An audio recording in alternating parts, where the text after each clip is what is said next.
Since February. 상상력이 결집되는 SF 영화에 어김없이 등장해온 레이저. Just hang on. 영화 속에서나 볼 수 있었던 레이저는 과거 죽음의 광선에서 21세기 문명의 이기가 되었습니다. Wipe them out. All of them. 전자제품, 통신, 의료기기를 비롯한 산업 전반에서 어느새 발전의 정도를 가늠하는 척도가 된 레이저. 레이저의 현재를 살펴봅니다.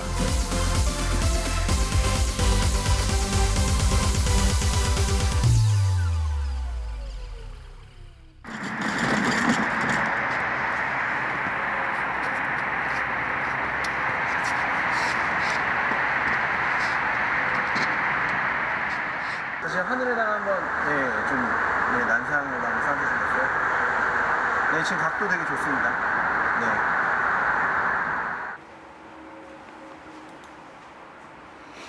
비닐 하우스에 안 걸리죠? 네.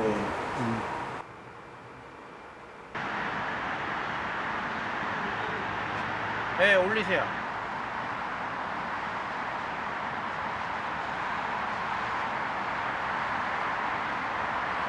까만 밤하늘을 화려하게 수놓는 레이저. 화려하고 환상적인 분위기를 자아내는 레이저 쇼는 각종 공연과 행사에서 중요한 역할을 하고 있습니다.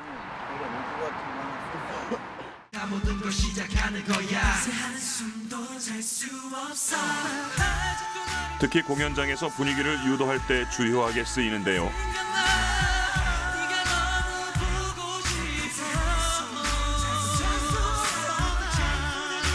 가수가 애절한 발라드를 부를 때는 관객이 무대에 집중할 수 있도록 은은하면서도 환상적인 분위기를,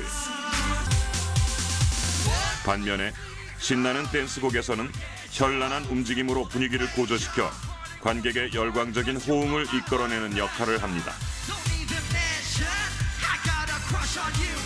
이렇게 공연의 분위기를 좌우하는 레이저는 회사의 로고를 표현하는 등 홍보의 목적은 물론 직접 제작한 영상을 레이저쇼로 표현하는 데도 많이 쓰입니다.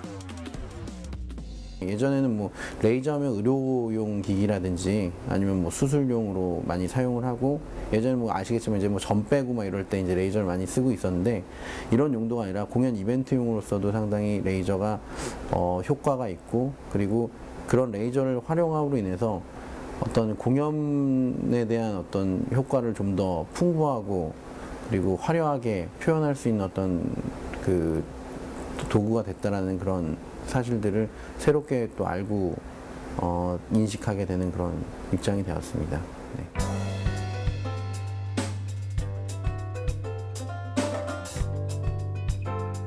컴퓨터를 통해 작업한 이미지는 고스란히 레이저를 통해 구현되는데, 이렇게 글자는 물론 다양한 색깔의 움직이는 그림 효과까지 낼 수 있습니다.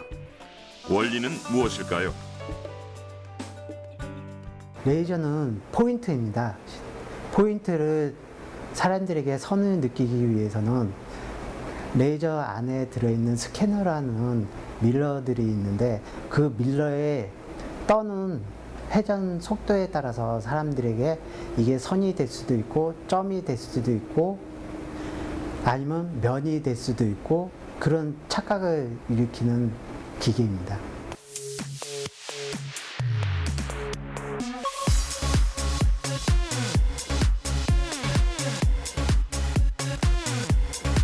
보통 이렇게 방송용이나 공연용으로 사용하는 레이저는 1km 정도의 거리까지 투사 가능한데, 특히 지금은 이벤트용 레이저 기기가 만들어져 다양한 색깔로 애니메이션의 느낌까지 재현할 수 있습니다. 프리즘을 통해 무지개 색깔을 도출해낸 과거와 달리 현재는 반도체 칩을 이용하기 때문에 레드, 그린, 블루 세 가지 색깔을 혼합시켜 색깔을 만들어내는 겁니다.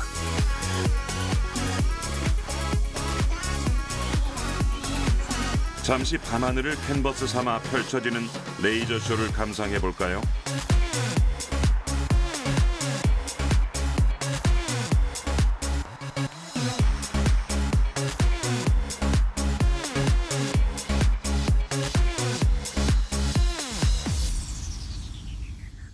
어떻게 보면 신선하고 좀 새로운 어떤 그런 그 공연계도 상당히 큰 패러다임을 만들어 놓은 그런 케이스이긴 하죠. 그래서 레이저라는 걸로 현재 어떤 공연물들도 제작을 하고 있는 그런 상황인 입장이고요.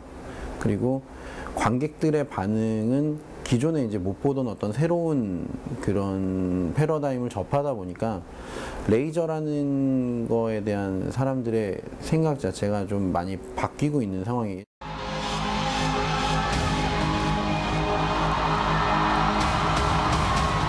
직진성이 있는 레이저를 자유자재로 다루면서 매우 환상적인 빛의 향연을 보여주는 신개념 퍼포먼스 레이저맨의 등장으로도 이어졌습니다.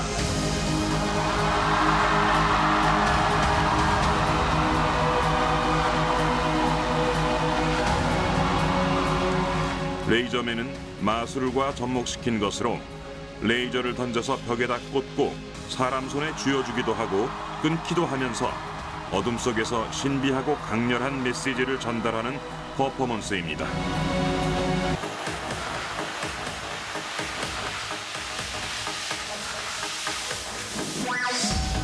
마치 SF 영화의 한 장면이 눈앞에서 펼쳐지는 것 같은 환상적인 분위기를 연출하죠.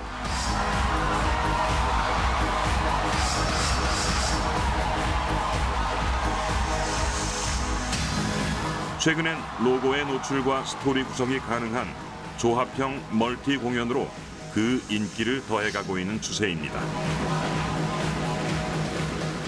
지금 레이저가 공연 쪽에서 많은 이슈화되고 많은 레이저 공연들이 퍼포먼스들이 새롭게 발견되고 발전되고 모든 것을 접목시켜서 아름답게 더 하기 위해서 많은 업체들이나 많은 분들이 거기에 대해서 연구도 하시고 노력을 하셔서 지금 레이저 퍼포먼스가 더 많은 공연들을 하고 계세요.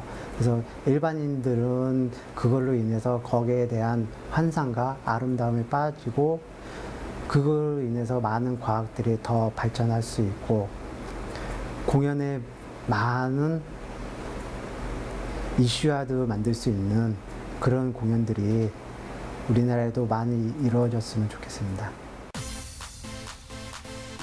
공연의 분위기를 고조시키고 행사의 취지나 회사의 로고를 각인시키는 데도 큰 역할을 하는 레이저. 레이저쇼는 공연의 새로운 패러다임을 제시하고 있습니다.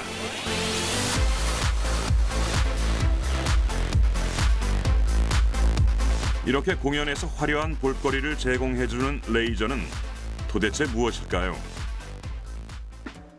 레이저는 빛의 유도 방출에 의한 광 증폭을 뜻합니다. 즉 한마디로 빛의 하나란 뜻입니다. 본래 빛은 에너지의 일종이지만 다양한 파장으로 퍼져나가면서 세기가 점점 약해집니다. 하지만 레이저는 기체의 전기를 흘려 발생한 빛을 증폭과 재배열 과정을 거쳐 한데 모아 방출해 세기가 강하고 먼 거리까지 일직선으로 전달됩니다. 또 에너지를 점 단위로 집약시킬 수 있는 특성 때문에 공구 절삭은 물론이고 라식, 디스크 수술 등 의료 산업에 광범위하게 활용되고 있습니다. 레이저라는 것은 이제 빛인데 일반적으로 빛이다 그러면은 이게 전자파입니다.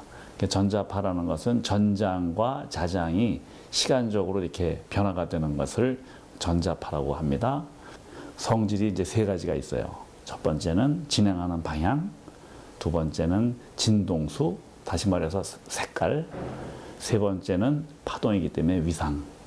이 세 가지가 이제 지멋대로 이렇게 막 아무 방향으로 다 나가든지 또 모든 색깔이 나온다든지 위상도 지멋대로인 그런 상태를 보통 광선인데 레이저는 그 세 가지를 다 같도록 만든 광선을 레이저 광선이라고 그래요.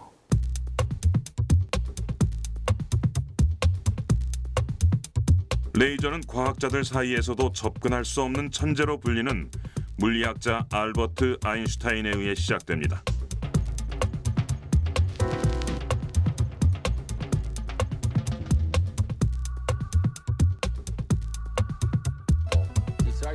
1905년 아인슈타인은 세 개의 논문을 발표했는데 하나는 유명한 상대성 이론, 두 번째는 광양자론 이론, 세 번째는 화학에서 중요한 역할을 하는 브라우니안 운동에 관한 논문이었습니다.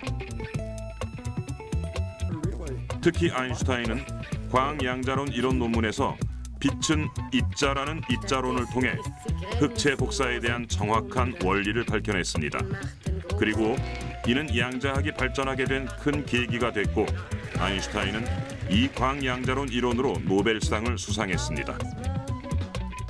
레이저의 시작이 된 광양자론 이론은 노벨상을 받을 만큼 혁신적인 발견이었죠.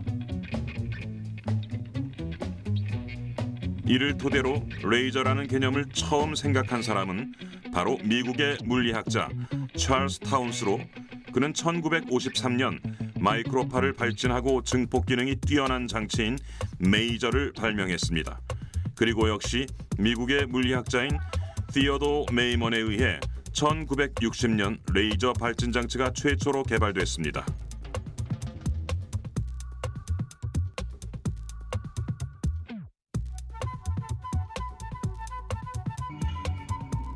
단일 파장의 빛을 내보내는 단색성, 큰 간섭성, 퍼지지 않고 가느다란 빛으로 매우 멀리 퍼져나가는 직진성.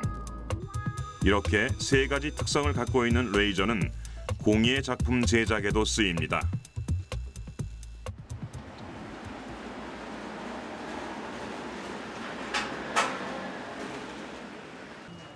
금속, 목재, 아크릴, 유리, 섬유 등 다양한 재질로 만든 작품이 한눈에 들어오는 이곳은 레이저가 주인공인 조금은 특이한 공방입니다.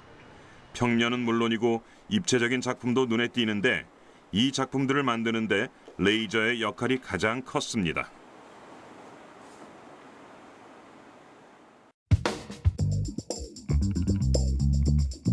종이와 나무 등의 사진 이미지를 넣는 것은 물론 최근엔 조각조각 일일이 조립을 해서 3D로 형상화할 수 있는 제품까지 제작이 가능하게 됐습니다.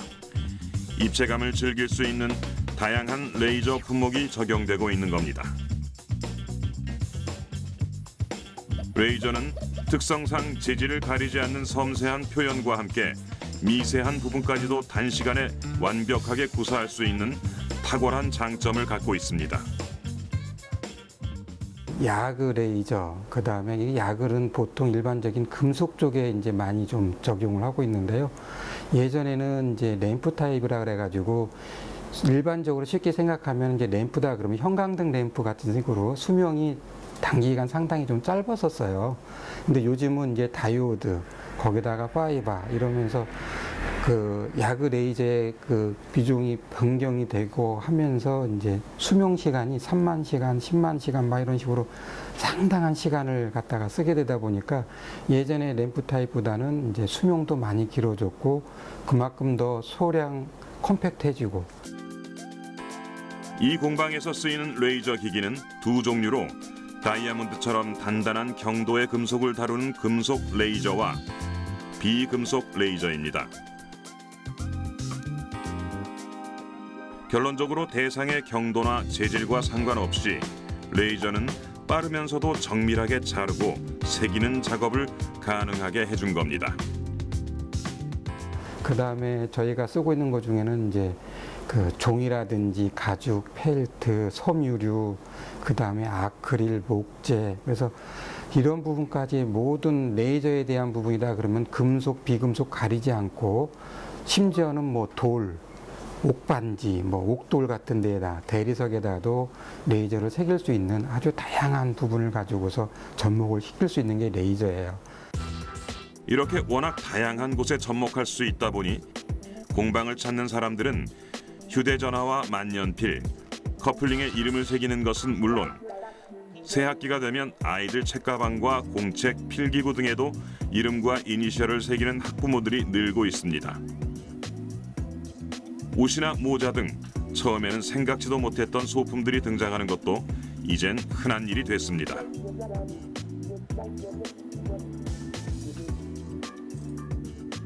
오늘도 공방을 찾은 특별한 손님이 있습니다. 지금은 여기 이제 제가 요 폴더에다 집어넣으면은 그 폴더 내에 있는 거는 드롭 박사로 이제 컴퓨터로 이제 실시간으로 해서 한 몇 주 후면은 여기 이제 떠요. 이제 보면은 올라왔죠. 실시간 올라온 게 맨 뜨거든요. 이건 군부대 마크 같은데요. 여기에 지금 들어갈 거죠? 네. 여기 로고가. 그러니까 요 방향이 되겠네.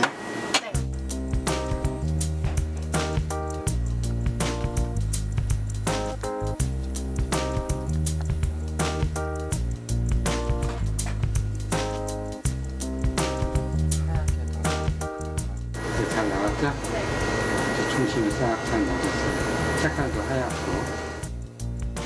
군 복무 중인 남자친구를 위한 특별한 선물이 탄생했습니다. 이제 식사를 할 때마다 군인 남자친구는 여자친구를 떠올릴 수 있겠네요. 남자친구가 군대 가 있어가지고 군대에서 쓰는 숟가락 만들려고 왔는데 만드는 과정 보니까 제가 직접 참여도 하고 그래서 좀 신기했던 것 같아요. 그리고 다 만든 거 보니까 너무 예쁘고 남자친구 주기 싫을 정도로 너무 예쁜 것 같아요. 그래서 너무 좋은 것 같아요. 남자친구의 군부대 마크가 새겨진 숟가락. 레이저가 없었다면 불가능한 선물이었을 겁니다. 이렇듯 레이저 공방이 존재 가능한 이유는 레이저 기기가 개발되기 때문입니다.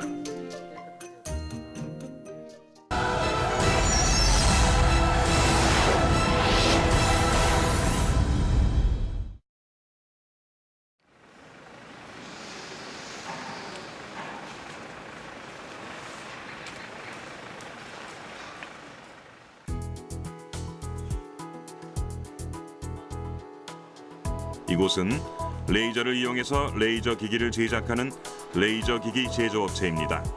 레이저로 레이저 기기를 만드는 재미있는 곳이죠. 이곳에서는 금속 평면 절단기, 튜브 절단기, 레이저 용접기가 생산되는데요. 가공 전에 철판을 절단하는 것이 금속 평면 절단기. 재단된 철판을 레이저를 이용해 쓰임에 맞게 2차원 또는 3차원으로 용접하는 것이 레이저 용접기. 그리고 평판이 아닌 원형 각판을 쓰임에 맞게 절단하는 것이 바로 튜브 절단기입니다. 과거에는 2D에 제한적이었지만 제품이 다양화됨에 따라 3D 요구가 늘어나면서 디지털 카메라, 휴대전화, 자동차, 선박 등 다양한 분야에 3D 용접이 활용되고 있습니다. 무엇이든 쉽고 빠르게 절단해주는 레이저. 단단하기로 유명한 다이아몬드는 물론이고 레이저가 자를 수 없는 물건은 없습니다.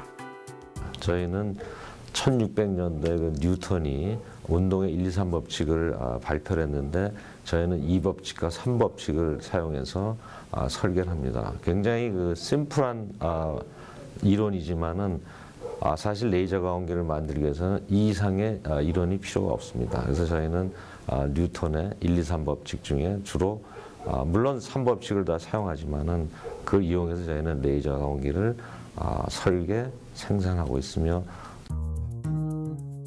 레이저 절단의 원리는 간단합니다.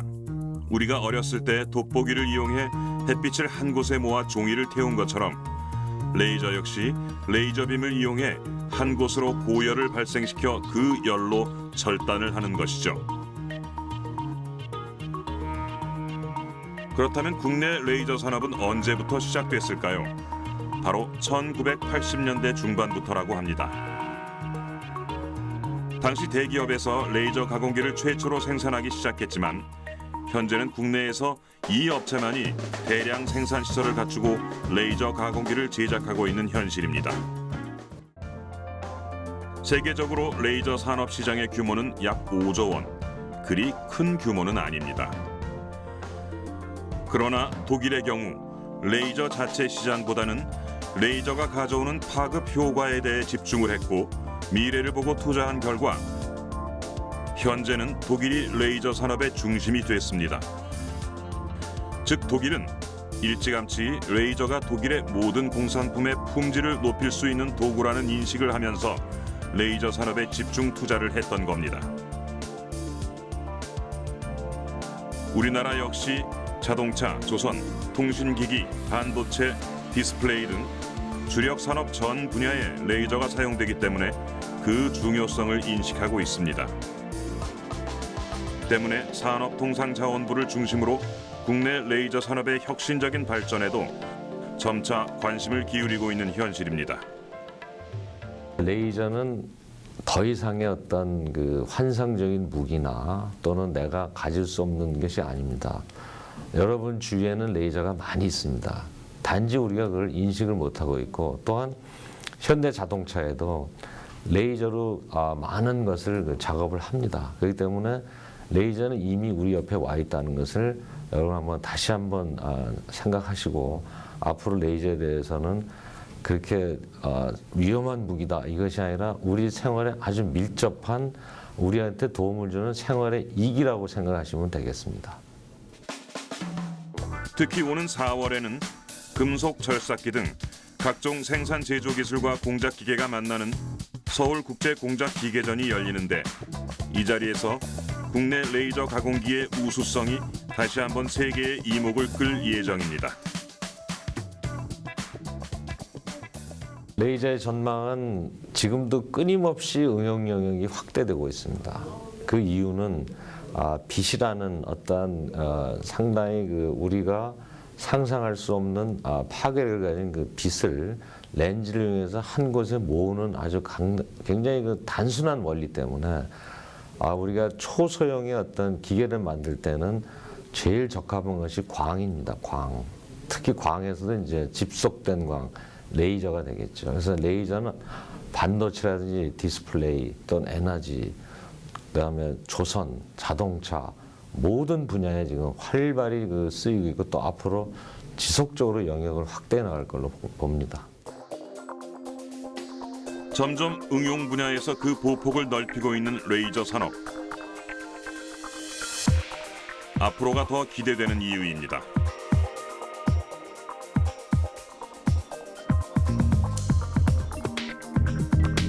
기미, 주근깨, 점 등 피부의 잡티와 주름을 제거하는 것은 물론 안과, 치과 등의 외과 수술에도 주위 조직의 손상 없이 미세하고 깨끗한 수술을 가능하게 하는 레이저. 때문에 의료 분야에서 레이저의 역할은 시간이 흐를수록 점점 더 커지고 있는 현실입니다.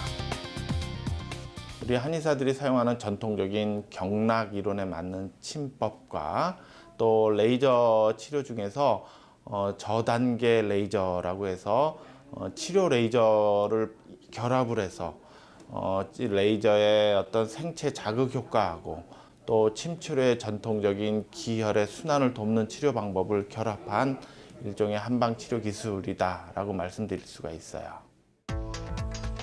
그런데 최근 레이저 침술이 알레르기 비염까지 치료 범위를 확대할 수 있다는 임상 결과가 나왔습니다. 건조한 환경과 집먼지, 집 진드기 등에 의해 발생하는 알레르기 비염.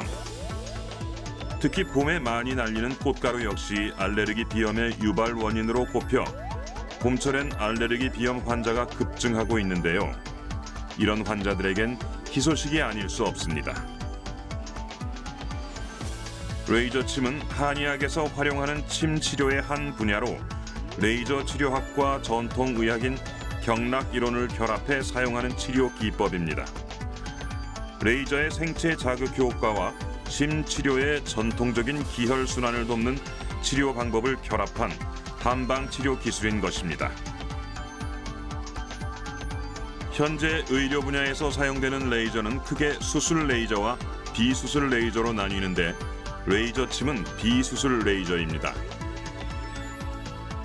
비수술 레이저는 치료 레이저 또는 저단계 레이저라고 부르는데, 레이저 광선이 전달하는 광자를 통해 세포 고유의 기능을 활성화시키고 면역 기능에 작용해 생체 자극 효과를 일으키는 목적으로 사용합니다.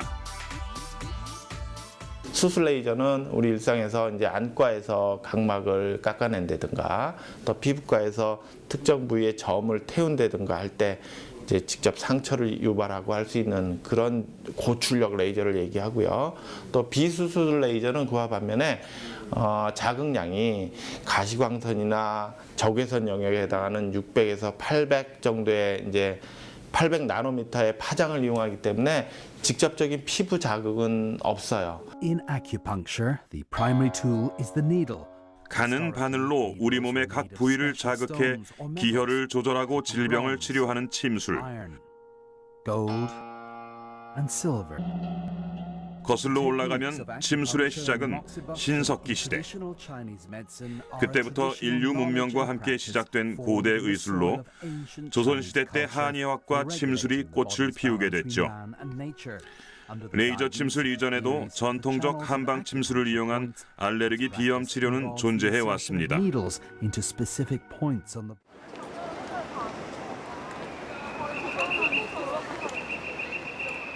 하지만 최근 경희대학교 한방병원 삼내과 김진성 교수 연구팀이 동물 실험을 통해 레이저 침을 이용한 알레르기 비염 치료를 확인하면서 연구 결과의 객관성이 입증됐습니다. 김진성 교수 연구팀의 논문 알레르기 비염의 동물 모델에 대한 레이저 침 치료 효과는 국제학술지인 근거중심보완대체의학지에 게재됐습니다.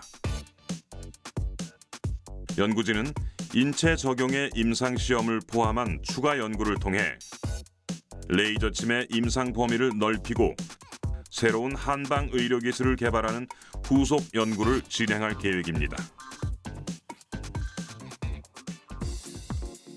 레이저 침술에 이용되는 장비는 저출력 또는 저단계의 가시광선이나 적외선 영역에 해당되는 빛을 이용하는 장비로 침을 놓는 경혈 부위에 직접 레이저를 조사합니다.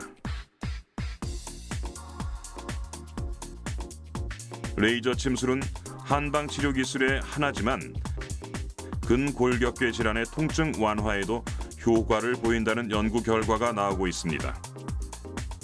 때문에 연구진은 이비인후과나 내과 질환에 레이저 침이 적용 가능하다는 판단하에 연구를 시작했고 이 같은 의미 있는 성과를 도출해낸 겁니다. 점점 레이저 침술의 활용도는 높아질 것으로 보고 있죠. 레이저 침술은 실은 앞으로도 계속 이제 연구가 돼서 활용 범위가 점점 넓어질 텐데 제 개인적으로는 제가 이제 코나 입이나 이런 구강 질환을 이제 많이 보게 되니까 각종 질환들 예를 들어 구내염이 너무 자주 발생하는 그런 질환에는 상처의 힐링 그러니까 상처에 이제 상처가 빨리 아물도록 돕는 작용을 레이저 침술로 이제 보다 촉진을 한다든가 또 혀의 어떤 통증이 유발이 되는 구강 자결감 증후군에도 레이저 침술이 도움이 된다라는 이제 외국의 연구 결과들이 많이 있거든요. 그런 것들을 보다 보완을 해서 확실한 증거를 보일 수 있는 임상 연구를 기획을 한다든가 이런 쪽으로 이제 연구를 할 계획이에요. 의료 분야의 혁신을 가져오는 레이저. 앞으로 또 어떤 성과를 도출해낼지 기대됩니다.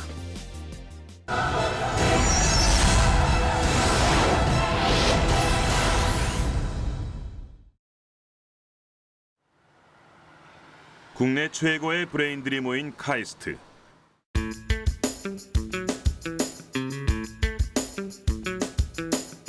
미래 첨단 산업 분야의 1인자로 꼽히는 레이저에 대한 연구가 활발히 진행되고 있습니다. 특히 이곳에서는 4가지 연구가 진행 중인데 첫 번째, 고출력 레이저를 이용해 나노스케일의 3차원 구조를 만드는 연구입니다. 좀 더 자세히 살펴볼까요? 고출력 레이저를 이용해 나노스케일의 3차원 구조를 만드는 연구는 고출력 레이저로 이광자 흡수를 해서 고분자를 만들어 초미세 나노스케일의 3차원 형상을 임의로 만들 수 있는 겁니다.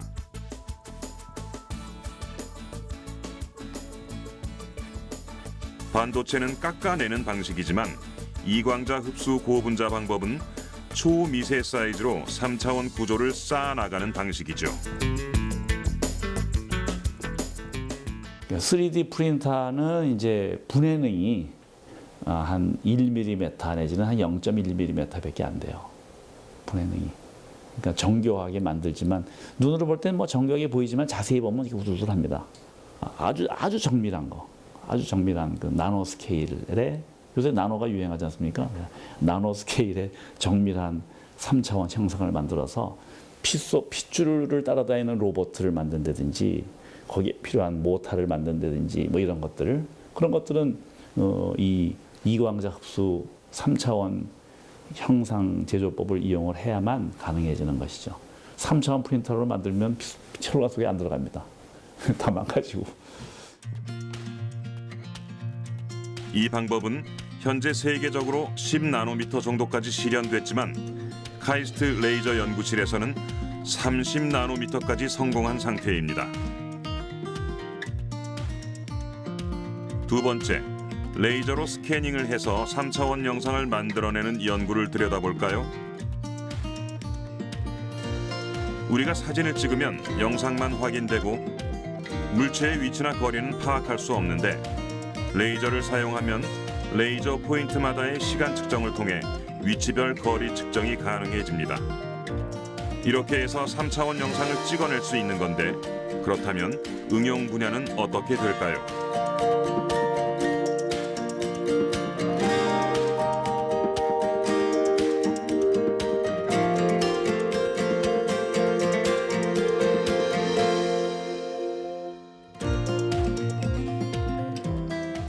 이제 예를 들어서 우리 남대문 뭐 지금 옛날에 전소가 되지만 전소되기 전에 남대문을 찍어요. 그럼 남대문을 3차원으로 다 측정이 됐을 거 아닙니까? 그럼 새로 복원한 남대문 또 찍어요. 그 어디가 어떻게 잘못 복원됐는가를 금방 알 수가 있겠죠. 옛날에 사진만 찍었기 때문에 모양만 봐가지고는 이게 어느 게 더 나왔고 더 들어갔고 하는 걸 자세히 알 수가 없었지만 이런 3차원 영상 라이다를 잘 이용을 하면 복원되기 전과 복원 후의 것을 정확하게 비교할 수도 있고 또 재현도 할 수 있고. 또 하나의 응용 분야는 무기입니다. 미사일이 날아갈 때 지상을 보고 3차원 영상을 촬영하면 아군 탱크와 적군 탱크를 구별할 수 있고 3차원이기 때문에 쫓아가 요격까지 할 수 있습니다. 뿐만 아닙니다. 3차원 측정은 자동차 내비게이션에도 적용돼 향후 사람이 운전할 필요가 없는 시대를 불러올 것으로 기대됩니다. 이 부분은 상당히 빠른 시일 내 상용화가 될 것으로 전망하고 있습니다. 세 번째는 초분광군의 분광기로 인공위성에 올려 지상의 환경을 측정하기 위한 목적입니다. 선진국의 인공위성에는 다 초분광군의 분광기가 탑재되어 있죠. 즉 기름 유출, 금광 발굴, 지하자원 개발, 농작물 상태 확인 등에 유효하게 쓰입니다.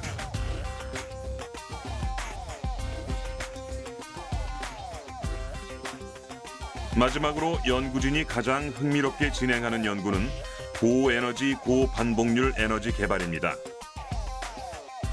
이 연구가 흥미로운 이유는 바로 인류의 꿈의 에너지라고 불리는 핵융합 에너지와 밀접한 연관이 있기 때문입니다. 이 핵융합 에너지를 개발하기 위해서는 세계적으로 두 가지 방법이 있는데 하나는 자기장을 이용하는 방법이 있고 하나는 이제 고출력 에너지를 이용하는 것이 있습니다. 이게 사실 핵융합이 일어나려면 10억 도 이상의 온도가 필요해요. 중수소 두 개가 핵이 만나서 이렇게 핵이 융합이 되려면 그냥 안 만납니다. 다 이렇게 도망가기 때문에. 그래서 10억 도 이상의 온도를 줘야 이게 만나서 이제 핵융합이 되는데 레이저가 발명된 이후에 그 고출력 에너지를 이용을 해서 그걸 초점에다 모으면 초점의 온도가 10억 도가 올라가겠다. 이렇게 해서 이제 시작된 연구가 레이저를 이용한 핵융합 연구입니다. 지난해 9월 미국에서 긍정적인 연구 결과가 도출돼 희망이 커졌는데 문제는 한 가지. 레이저 핵융합이 성공하기 위해서는 레이저가 1초에 10번 터져야 물이 끓어 발전이 가능한데 미국에서 성공한 방법에 사용됐던 레이저는 하루에 2~3번밖에 쏘지 못한다는 겁니다. 때문에 카이스트 레이저 연구실에서는 이를 가능하게 하는 연구를 진행 중이고 기초 실험 완료와 함께 학문적 입증도 끝난 상태입니다. 앞으로 한 2년 내에 이제 연구가 결과가 나올 텐데 그것이 이제 실질적인 스케일에서, 그러니까 그 전에는 한 10와트 정도 수준에서 입증을 했는데 이번에는 이제 킬로와트 수준에서 입증을 하려고 제가 연구하고 있고, 이것이 성공만 하면 이제 레이저 핵융합에 필요한 그 고에너지 레이저 개발이 이제 상당히 앞당겨져서 그 레이저 핵융합이 실용화될 수도 있습니다. 오디오, DVD 플레이어 등 일상 가전제품에서도 쉽게 접할 수 있는 레이저. 신물질을 개발하고 의약품을 개발하고 유전자 조작 부분에도 레이저는 주요하게 쓰입니다. 뿐만 아니죠. 레이저로 인해 전쟁의 양상도 달라질 겁니다. 레이저 요격이 가능한 시대가 오면 비행기, 헬리콥터, 미사일 등은 쓸모가 없어지는 겁니다. 가전제품부터 전쟁 무기, 그리고 핵융합 발전소까지 그 쓰임이 닿지 않는 곳이 없을 정도로 미래 첨단 산업의 천병으로 자리매김한 레이저. 레이저 기술은 지금 이 순간에도 발전을 거듭하고 있습니다.